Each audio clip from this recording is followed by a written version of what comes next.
Good afternoon class.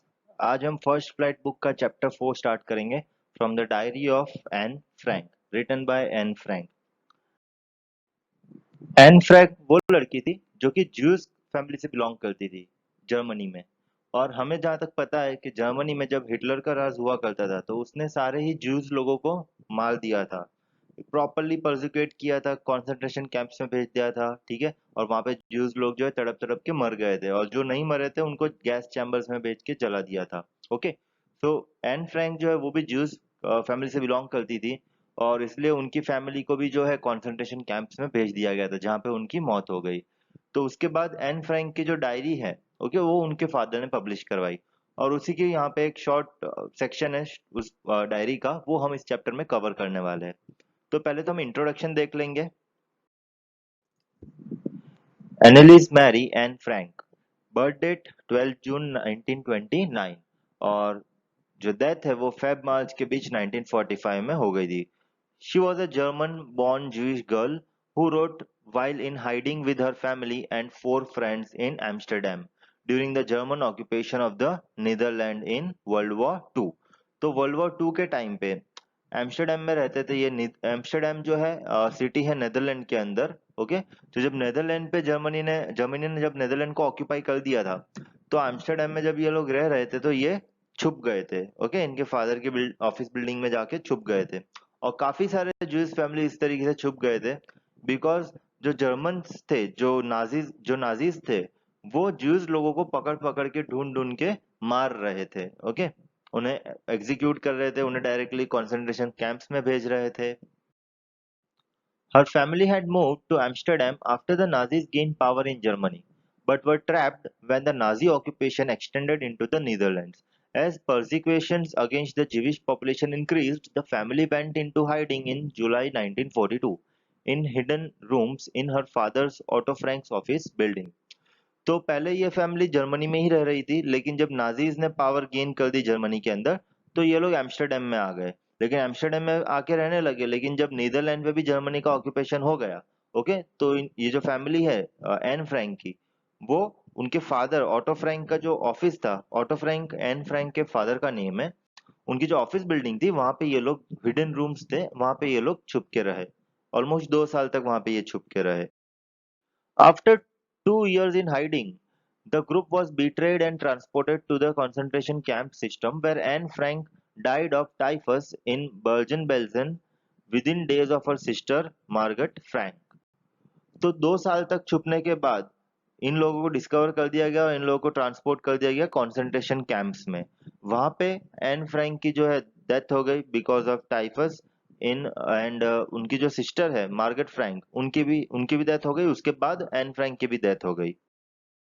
कुछ इस तरीके के कंसंट्रेशन कैंप्स हुआ करते थे उस टाइम पे, जिन पे मतलब ये फेंसिंग जो है पूरी लाइव इलेक्ट्रिकल वायर से की जाती थी और बहुत ही बड़े बड़े रूम्स होते थे, उसमें छोटे छोटे बॉक्सेस बना के वहां पे लोगों को रहना पड़ता था without any facilities. Her father, Otto, the only survivor of the group, returned to Amsterdam after the war ended to find that her diary had been saved। तो उसके फादर ही खाली बचे, बाकी इनकी फैमिली जो कंसंट्रेशन कैंप में भेज दी गई थी वहां पे एन फ्रैंक की मौत हो गई, उनकी सिस्टर की भी मौत हो गई, खाली उनके फादर जो है अकेले सर्वाइवर थे। जब उनके फादर सर्वाइव कर गए और जब वर्ल्ड वॉर टू खत्म हो गया तो वो फिर से एम्स्टरडेम गए और वहां पे इनके फादर को एन फ्रैंक की diary milli.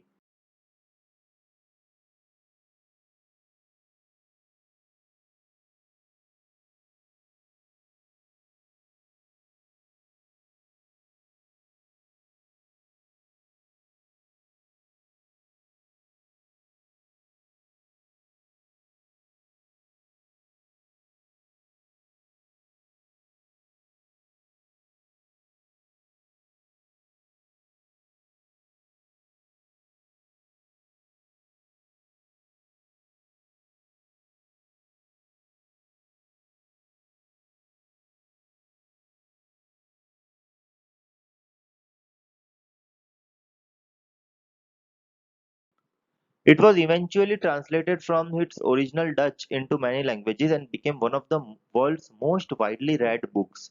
There have also been several films, television and theatrical productions and even an opera based on Diary। तो ये जो डायरी है ओरिजिनली डच में लिखी गई थी, ओके, और उसके बाद इसको बहुत सारी लैंग्वेजेस में ट्रांसलेट किया गया, और ये one of the most rated books आज तक की बनी। और इसके ऊपर बहुत सारे फिल्म्स, टेलीविजन और थिएट्रिकल प्रोडक्शंस भी हुए, और ओपेरा भी हुआ है। थिएट्रिकल प्रोडक्शन यानी थिएटर्स वगैरह में शो करके बताना इसके अंदर के जो इवेंट्स है उसको।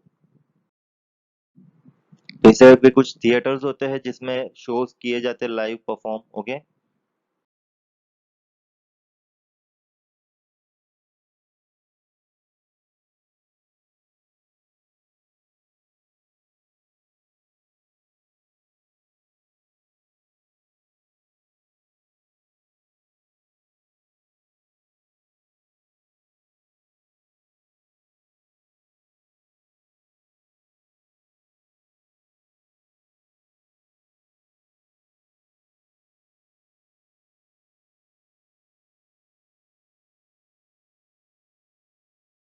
तो अब हम शुरू करेंगे एन फ्रैंक की डायरी। ये तो अभी तक हमने पूरा इंट्रोडक्शन पार्ट देख लिया, हमने जान लिया एन फ्रैंक कौन है, ओके, और उनकी डायरी किस तरीके से पब्लिश हुई।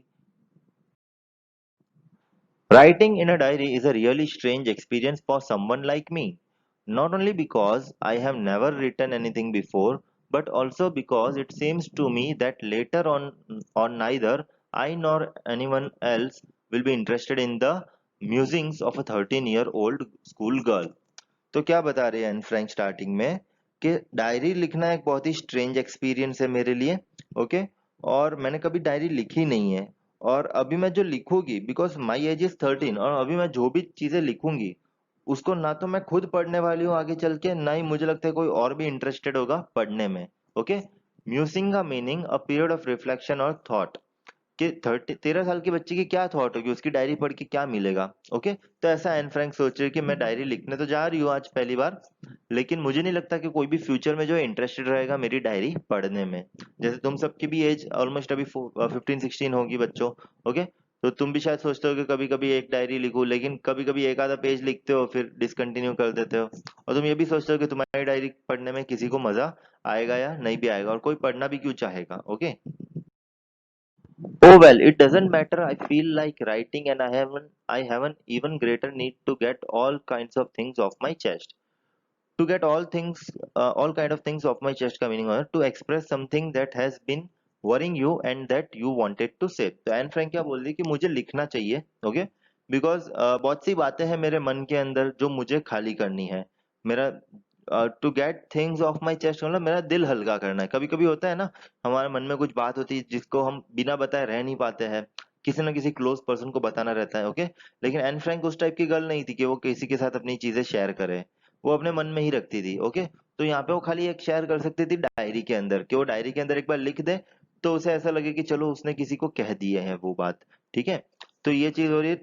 तो वो बोल रही है कि मुझे डायरी लिखना ही, मुझे फीलिंग आ रही है कि मैं डायरी लिखूं ताकि मेरे मन में जो भी सारी बातें हैं वो सारी एक बार बाहर आ जाए। Paper has more patience than people. I thought of this saying on one of those days when I was feeling a little depressed and was sitting at home with my chin in my hands, bored and listless, wondering whether to stay in or go out. तो Anne Frank क्या कहती है, paper has more patience than people, okay, paper में ज्यादा patience है, okay. तुम लोगों को अपनी बात बताओगे, अपने मन की बात, तो लोग शायद सुनेंगे नहीं, वो जल्दी जल्दी में होंगे, वो चले जाएंगे, ओके। लेकिन पेपर में बहुत ज्यादा पेशेंस होता है, पेपर कहीं जाएगा नहीं। तुम अपनी बात जितना भी समय लगा के कहना चाहते हो वहां पे कह सकते हो, okay.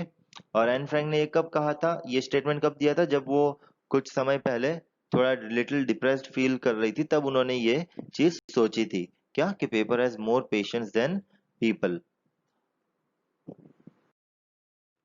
I finally stayed where I was brooding. Brooding का meaning engaged in deep thought about something that makes one sad, angry or worried. जब एन फ्रैंक जब डिप्रेस थी और ये सब सोच रही थी, ओके, तो वो सोच रही थी कि मैं बाहर जाऊं या नहीं जाऊं। तो उन्होंने डिसाइड किया कि मैं बाहर नहीं जाऊंगी, मैं यहीं पे बैठूंगी, okay.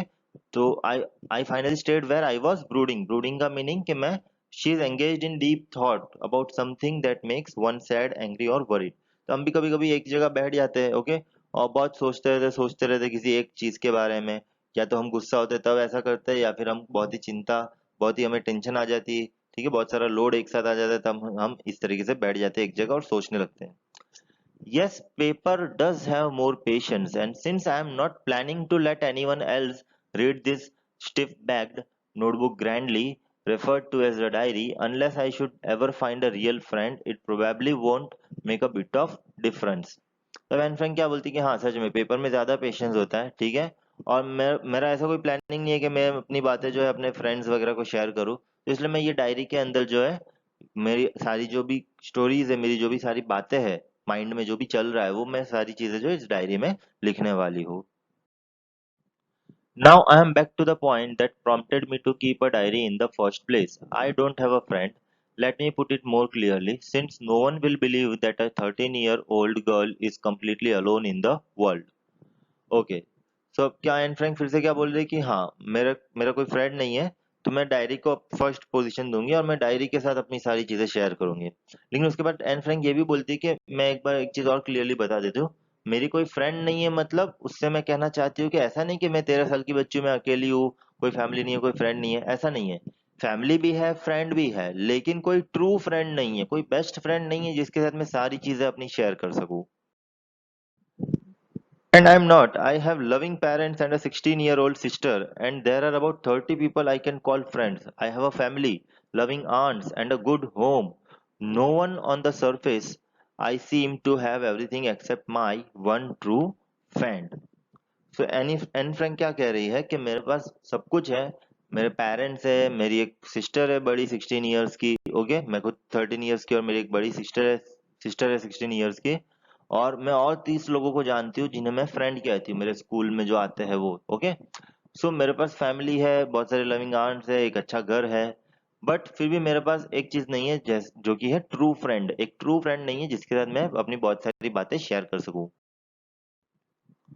All I think about when I am with friends is having a good time. I can't bring myself to talk about anything but ordinary everyday things. We don't seem to be able to get any closer, and that's the problem.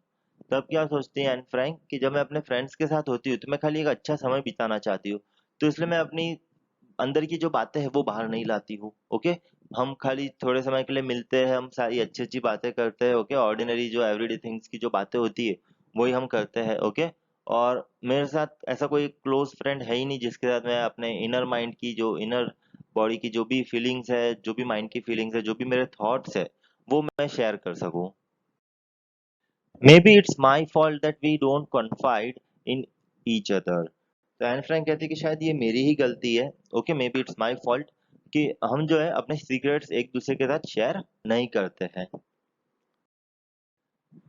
In any case, that's just how things are, and unfortunately, they are not liable to change. This is why I have started that diary. तो Anne Frank क्या कहती है कि चीजें ऐसी ही होती है। अब मेरा बिहेवियर है ऐसा कि मैं किसी के साथ इतनी जल्दी क्लोज नहीं हो जाती हूँ और मैं अपने सीक्रेट शेयर नहीं करती हूँ, ओके। मैं थोड़ी कंजर्वेटिव हूँ तो हूँ, ये अब चेंज नहीं हो सकता है, ओके। और इसीलिए मैंने डायरी लिखना शुरू किया। To enhance the image of this long-awaited friend in my imagination, I don't want to jot down the facts in this diary the way most people would do, but I want the diary to be my friend, and I am going to call this friend Kitty. तो Anne Frank कहते हैं कि जैसे बाकी लोग diary में लिखते हैं अपने डेली इवेंट्स की सारी छोटी बड़ी चीजें लिख देते हैं, ओके, मैं उस तरीके से नहीं लिखना चाहती हूँ। मैं इस डायरी को अपना फ्रेंड बना के इसके साथ अपनी बातें शेयर करना चाहती हूँ, ओके। तो उसने इसलिए इस वजह से अब डायरी का नाम भी क्या रख दिया है, किटी रख दिया है, ओके। ये देखो डायरी के ऊपर क्या उसने नाम लिख दिया है, kitty. Since no one would understand a word of my stories to Kitty, if I were to plunge right in, I'd better provide a brief sketch of my life, much as I dislike doing so. Anne Frank कहती है कि अगर मैं अभी से मेरी जो आगे की कहानी है वो लिखना शुरू कर दूं, start writing at this moment, तो कोई शायद मेरी डायरी समझ नहीं पाएगा। तो इसलिए मैं क्या करूंगी, मैं स्टार्टिंग में पहले एक ब्रीफ स्केच दे दूंगी मेरी लाइफ के बारे में, मेरी लाइफ में कौन कौन है, मैं क्या हूँ, मैं कैसी हूँ।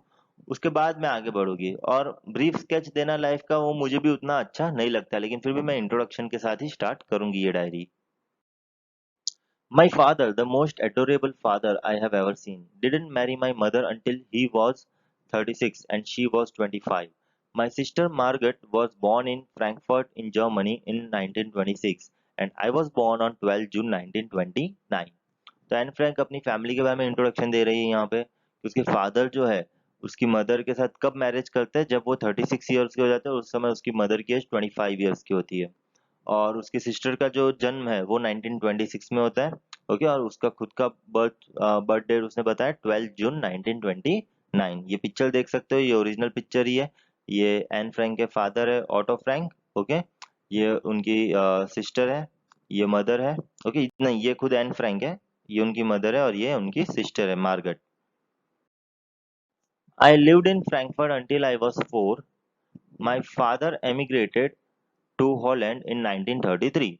Leave one's own country in order to settle permanently in another. Okay, emigrated का मीनिंग। तो कह रहे हैं कि मैं जो है फ्रैंकफर्ट में ही रही जब तक मैं 4 साल की थी, तब तक। ओके, मेरे फादर जो है वो एमिग्रेट कर गए थे हॉलैंड में इन 1933। ओके, एमिग्रेट करना यानी खुद की कंट्री छोड़ना और दूसरी कंट्री में जाके परमानेंटली सेटल हो जाना। My mother, Edith Hollander Frank, went with him to Holland in September, while Margaret and I were sent to Essen to stay with our grandmother. क्या बता रही है एन फ्रैंक कि उसकी मदर जो है वो भी हॉलैंड चली गई सितंबर मंथ में। ओके, और एन फ्रैंक और उनकी जो सिस्टर है उन्हें भेज दिया गया था एचएन में। एचएन एक सिटी है जर्मनी के अंदर, वहाँ उनकी ग्रैंडमदर रहती थी, तो उनके पास वहाँ उनको भेज दिया था। ओके, क्योंकि जैसे इस तरीके से एमिग्रेशन करते, ओके, तो उनके फादर भी वहाँ पे गए थे, कुछ ना कुछ अर्निंग्स करेंगे वहाँ पे, एक प्रॉपर सेटलमेंट हो जाएगा, एक प्रॉपर घर हो जाएगा, उसके बाद पूरी फैमिली को वहाँ शिफ्ट करेंगे। तो पहले फादर गए, फिर मदर को बुलाया, बच्चों को जो है अभी ग्रैंड मदर के पास ही भेजा है, ठीक है। और फिर जब वहाँ पे परमानेंटली प्रॉपरली सेटअप हो जाएंगी सारी चीजें, फिर डॉटर्स को भी वहाँ पे बुला देंगे। Margaret went to Holland in December and I followed in February, when I was plunked down on the table as a birthday present for Margaret. तो मार्गरेट जो है वो दिसंबर में गई, और उसके बाद फेब्रुअरी में जब मार्गरेट का बर्थडे सेलिब्रेशन हो रहा था, तो मुझे जो है रख दिया गया। आई वॉज प्लंक्ड डाउन यानी पुट डाउन एब्रप्टली, मतलब सरप्राइज देने के लिए मार्गरेट को। ओके, कि उसकी जो सिस्टर है वो भी अब यहाँ पे हॉलैंड में आ चुकी है। ओके, तो फेब में जब मार्गरेट का बर्थडे सेलिब्रेशन चल रहा था, तो एन फ्रैंक को उनके मदर या फादर गोदी में उठा के लाए, और तुरंत एन फ्रैंक को वहां पे टेबल के ऊपर रख दिया कि ये लो। मार्गरेट को बोला कि ये देखो, तुम्हारा बर्थडे गिफ्ट आ गया, तुम्हारी बहन जो है वो भी हॉलैंड आ गई है। I started right away at the Montessori Nursery School. I stayed there until I was 6, at which time I started in the first form. In the sixth form, my teacher was Mrs. Cooper's, the headmistress. At the end of the year, we were both in tears as we said a heartbreaking farewell. तो Anne Frank बता रही है जब वो Holland गई तो Montessori nursery school में उन्होंने पढ़ाई चालू की। ओके, और ऑलमोस्ट फर्स्ट फॉर्म से शुरू किया था और सिक्स्थ फॉर्म तक वहां पढ़ा। और सिक्स्थ फॉर्म जैसे ही खत्म हुआ तो सिक्स्थ फॉर्म में उनकी जो हेडमिस्ट्रेस थी मिसेस कूपरेस, उनके साथ वो काफी अच्छा घुल मिल गई थी। और जब साल खत्म हुआ, ओके, तो उनको जब बाय बाय कहने का टाइम आया तो दोनों ही जो है रोने लग गए थे। It was a heart breaking farewell. In the summer of 1941, Grandma fell ill and had to have an operation, so my birthday passed with little celebration. तो 1941 की समर में इनकी जो ग्रैंडमा है वो थोड़ी बीमार हो गई, तो उनको ऑपरेशन करवाना पड़ा। और उस टाइम पे जब एन फ्रैंक का बर्थडे आया था, तो वो काफी कम सेलिब्रेशन किया था, क्योंकि घर पे कोई इस तरीके से बीमार होता है, किसी का ऑपरेशन वगैरह चलता है, तो हम नॉर्मली एंजॉय नहीं कर पाते सारी इवेंट्स हमारे लाइफ के। ओके, तो उस टाइम पे एन फ्रैंक का बर्थडे जो है वो भी लिटिल सेलिब्रेशन के साथ बनाया गया था। ग्रैंडमा डाइड इन जनवरी 1942, और 1942 में उनकी डेथ हो गई। ऑपरेशन तो हुआ, लेकिन बिकॉज उनकी एज इतनी हो गई थी तो आखिर में वो मर गए। No one knows how often I think of her and still love her. किसी को नहीं पता कि मैं उनको कितना याद करती हूँ आज भी, और मैं उन्हें कितना लव करती हूँ। This birthday celebration in 1942 was intended to make up for the other, and grandma's candle was lit along with the rest. तो जो 1942 में एन फ्रैंक का फिर से बर्थडे आया, ओके, तो उसमें क्या किया इन्होंने, ग्रैंडमा की कैंडल भी एक बर्थडे केक के अंदर उन्होंने लगाई। It was also lit along with the rest other candles. The four of us are still doing well, and that brings me to the present date of 20 June 1942 and the solemn dedication of my diary. और अब Anne Frank बता रही है कि अब ये इसने Anne Frank ने पूरा इंट्रोडक्शन बता दिया अपनी फैमिली के बारे में। ओके, वो कहाँ स्टार्टिंग में रहते थे और किस तरीके से हॉलैंड वो शिफ्ट हो गए, और हॉलैंड में किस तरीके से उनके बर्थडे प्रेजेंट पे उन एन फ्रैंक को जो है सौंपा गया उनके सिस्टर को। ओके, उनके सिस्टर का बर्थडे मना रहे थे तब एन फ्रैंक को हॉलैंड बुलाया गया था। और फिर धीरे धीरे आगे की इन्होंने स्टोरी बताई कि इनकी जो ग्रैंड माँ है वो बीमार हो गई थी, फिर उनको हॉस्पिटलाइज किया गया, ऑपरेशन हुआ, लेकिन फिर भी वो मर गई थी। ओके, और आज अब प्रेजेंट डे है 20 जून 1942। ओके, और ये चारों जो है अभी भी सब खुश है, उनके फादर, उनकी मदर और उनकी बड़ी बहन। सैटरडे 20 जून 1942, तो हम ये वाली एंट्री देखने वाले हैं। ओके, 20 जून 1942 को एन फ्रैंक ने अपना एक इवेंट जो है इस डायरी में बताया है, ये इवेंट हम यहाँ से पढ़ने वाले हैं। ओके, अभी तक तो हमने पहले चैप्टर का इंट्रोडक्शन देखा था, फिर एन फ्रैंक ने जब बोलना शुरू किया तो उन्होंने फिर से अपना इंट्रोडक्शन दिया। ओके, और अब हम उनकी फर्स्ट एंट्री जो है यहाँ पे देखेंगे। Dearest Kitty, our entire class is quacking in its boots.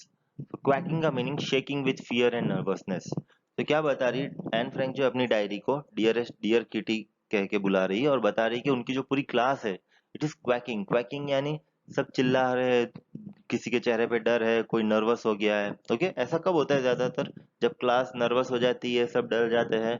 ऐसा तब होता है जब रिजल्ट डे होता है, और यहाँ पे भी सेम चीज है। रिजल्ट डे है, टीचर्स रिजल्ट बना रहे हैं, इसलिए सबके यहाँ पे वाट लगी हुई है, सब डर रहे हैं, सब नर्वस हो गए हैं और चिल्ला रहे हैं ऐसे ही फालतू में। The reason, of course, is the forthcoming meeting in which the teachers decide who will move up to the next form and who will be kept back. तो रीजन यही है कि जो मीटिंग चल रही है अभी टीचर्स की, ओके, उसमें यही सब डिसाइड हो रहा है कि कौन आगे क्लास में जाएगा और कौन रिपीट करेगा। Okay, half the class is making bets. GN and I laugh ourselves silly at the two boys behind us, CN and Jacques, who have staked their entire holiday savings on their bet. तो क्या बता रही है Anne Frank के आधी class जो है बेट लगा रही है ऐसे ही। और एन फ्रैंक और उनकी एक और फ्रेंड है जीएन। ओके, वो दोनों हंस रहे हैं। किस पे हंस रहे हैं? उनके पीछे जो बॉयज है ना, सीएन और जैकिस जिनका नाम है, ओके, वो लोग भी बेट लगा रहे हैं। और उन्होंने तो अपनी पूरी हॉलीडे में जो भी सेविंग्स लगा बचाई थी उस पे पूरी बेट लगा दी है। ठीक है, उस पे उसको पूरा रिस्क कर दिया है। मतलब दो बॉयज है यहाँ पे, सीएन और जैकिस, ये दोनों बेट लगा रहे हैं कि नहीं, चल मैं पास हो जाऊंगा, चल अगर मैं पास नहीं हुआ तो मेरी पूरी जो सेविंग्स है वो मैं तेरे को दे दूंगा। ओके, इस तरीके से लोग बेट लगा रहे हैं। और यहाँ पे खेके खेके खेके करके जीएन और आई, मतलब जो एन फ्रैंक है, वो हंस रही। लड़कियां ऐसे ही हंसती है ना, बॉयज तो एग्री करते होंगे, खेके खेके खेके करके हंसते हैं, है ना लड़कियां।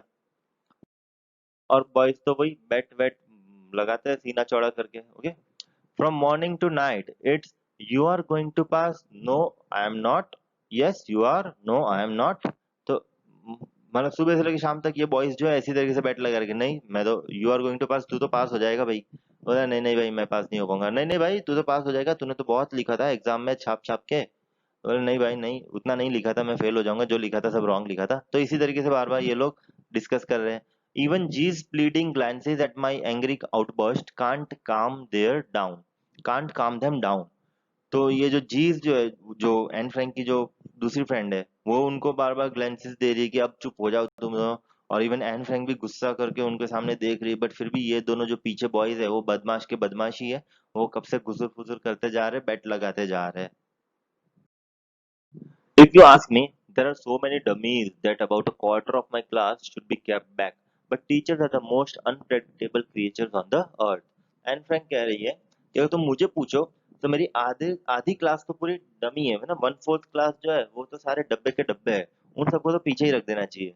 लेकिन टीचर्स का क्या बताए, teachers are the most unpredictable creatures, कब किसको पास कर दे क्या पता। ओके, तो वो हम बिल्कुल अंदाजा नहीं लगा सकते कि हमें लगता है कि ये बच्चा तो फेल ही होने वाला है, लेकिन फिर भी अगले साल देखे तो हमारी क्लास में साथ में हो जाता है। Okay, I am not so worried about my girlfriends and my self, will make it, the only subject I am not sure about is maths, anyway all we can do is wait until then, we keep telling each other not to lose heart। तो Anne Frank बता रही है कि वो और उनकी जो दूसरी मेट्स है, जो गर्ल फ्रेंड्स है, ओके, वो इतना वरी नहीं है क्योंकि उनको पता है कि वो सब जो है पास हो जाएंगे। एन फ्रैंक को खाली एक ही सब्जेक्ट का डर है जो कि है मैथ्स। क्यों? क्योंकि मैथ्स में उसको अच्छे से आता नहीं है और ना ही उनके जो मैथ्स के जो प्रोफेसर उनके साथ उतनी उनकी बनती है। ओके, बट फिर भी एक दूसरे को समझा रही है कि होप नहीं छोड़ना है, हम सब जो है साथ में ही पास हो जाएंगे सब के सब।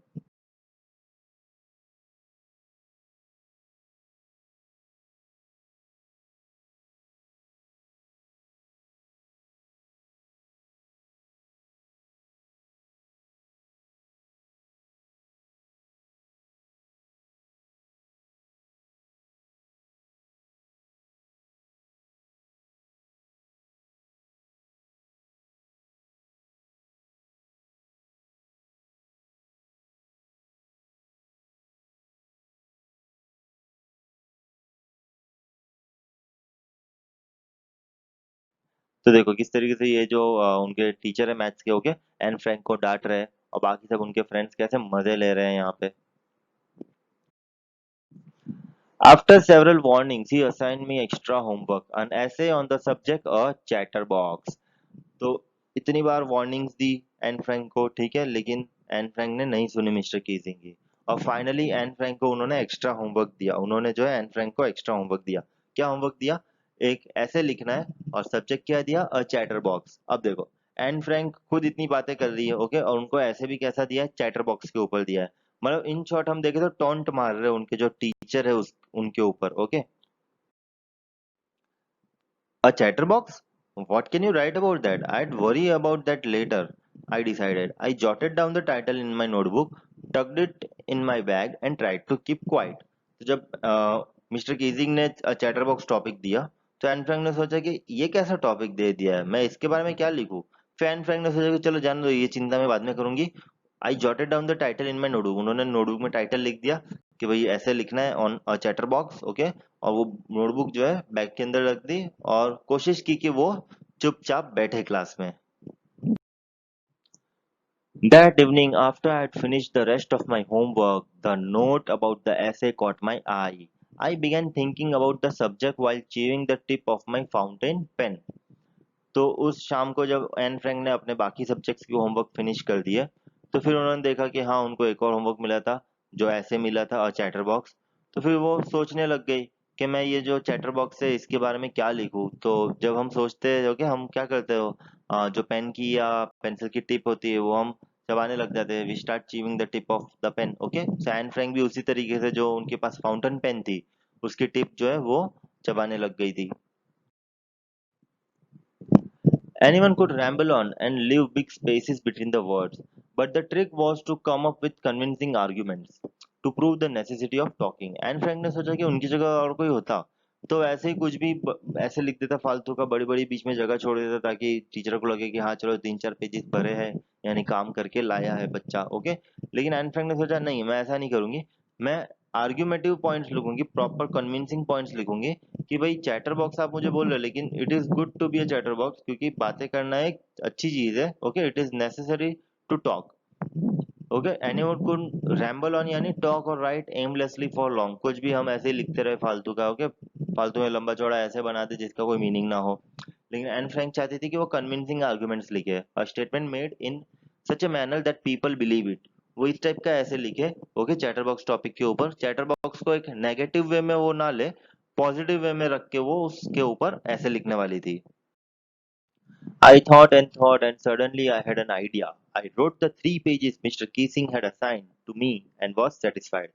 तो एन फ्रैंक ने बहुत सोचा, उसके बाद उन्होंने 3 पेज का ऐसे लिखा, ओके, जो मिस्टर कीजिंग ने उनको असाइन किया था उस टॉपिक के ऊपर 3 पेज का ऐसे लिखा। और फिर एन फ्रैंक भी, शी वॉज ऑल्सो सेटिस्फाइड कि उन्होंने प्रॉपर कन्विंसिंग पॉइंट्स लिखे हैं। I argued that talking is a student's trait and that I would do my best to keep it under control, but that I would never be able to cure myself of the habit since my mother talked as much as I did, if if not more, and that there not much you can do about inherited traits। तो Anne Frank क्या कह रही है कि ये तो आदत होती है, ओके, कि स्टॉकिंग जो है वो तो स्टूडेंट की एक पहचान होती है कि बच्चा बोलेगा तभी तो वो बच्चा कहलाएगा, ओके, स्टूडेंट कहलाएगा। और मैं फिर भी कोशिश करूंगी कि मैं अपने आप को कंट्रोल में रखूं, ओके। लेकिन मैं फिर भी ये नहीं कह सकती मैं अपने आप को पूरा ठीक कर दूंगी, मतलब मैं बिल्कुल बातें नहीं करूंगी। एक्चुअली ये हैबिट तो मुझे मेरे मेरे मदर से मिली है, क्योंकि मेरी मदर भी इतनी बातें करती है। तो ये तो एक इनहेरिटेड ट्रेट है, यानी ऐसी क्वालिटी जो कि मुझे हेरिटेड, मतलब मेरी मदर से मिली है मुझे, ओके। और ऐसे इनहेरिटेड ट्रेड्स जो होते हैं वो हम कभी भी क्योर नहीं कर सकते। जैसे हम बोलते हैं ना कि जो भी मदर फादर की क्वालिटीज होती है वो स्टूडेंट को मिलती है, बच्चे को मिलती है। अगर मतलब मान लेते हैं कि फादर की हाइट लंबी है तो बच्चे की भी हाइट लंबी होती है, ओके। तो यहाँ पे एन फ्रैंक बता रही है कि उनकी मदर इतनी ज्यादा बातें करती है तो इसी वजह से वो क्वालिटी इनके अंदर में भी है। तो वो तो कोई भी हालत में ठीक नहीं हो सकती, लेकिन फिर भी एन फ्रैंक कोशिश करेगी कि वो इस चीज पे कंट्रोल रखे, okay. Mr. Keesing had a good laugh at my arguments, but when I proceeded to talk my way through the next lesson, he assigned me a second essay. तो mister teaching ने इनका ऐसे पढ़ा तो थोड़ा smile दिया, okay, he had a good laugh. और फिर जब वो नेक्स्ट चैप्टर पढ़ाने लगे तो एन फ्रैंक फिर से बातें करने लगी, तो मिस्टर केजिंग ने क्या किया, उनको एक सेकंड ऐसे दिया।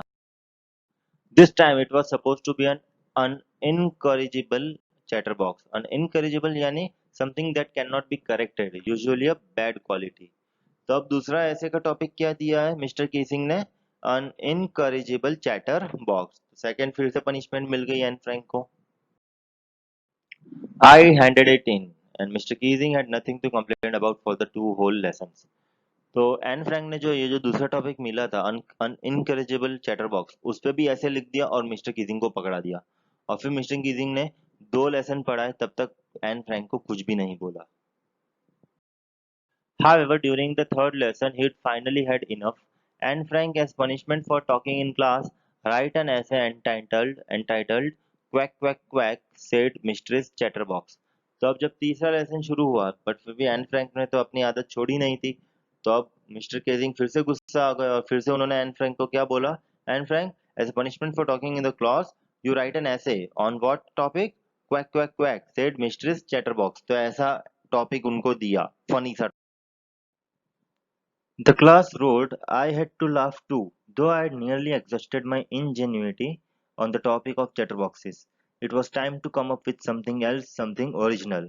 तो क्या जैसे ही मिस्टर केसिंग ने ऐसा टॉपिक दिया फनी सा, ओके, तो पूरी क्लास जो है हंसने लगी अब, ओके। और एन फ्रैंक कह रही है कि उन्होंने ऑलमोस्ट अपने जो भी चीजें उनको आती थी ये टॉपिक के बारे में, चैटर बॉक्स के बारे में, वो उन्होंने सारी लिख दी थी, okay. And she had nearly exhausted her originality on the topic of chatter boxes. तो सारी जो भी चीजें थी ओरिजिनलिटी, ओके, जो जो चीजें उनको आती थी वो सारी उन्होंने लिख के बता दी थी। अब आगे क्या लिखना है उनको कुछ समझ में नहीं आ रहा था।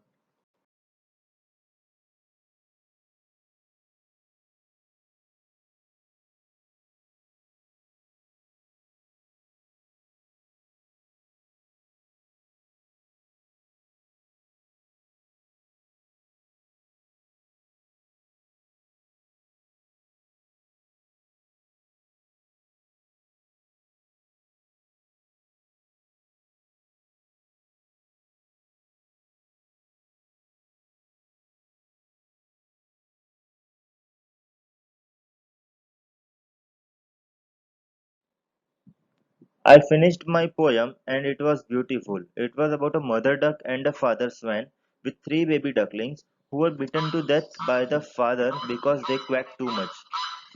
तो जो इस तरीके की पोएम लिखी हो कि एक मदर डक है, एक फादर स्वैन है और उनके 3 बेबी डकलिंग्स हैं जो कि क्या करते थे, quack quack quack sound produce करते थे।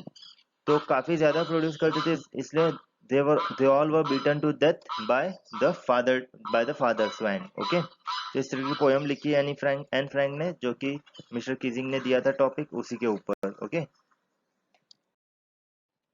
Luckily Mr. Keesing took the joke the right way. He read the poem to the class, adding his own comments and to several other classes as well.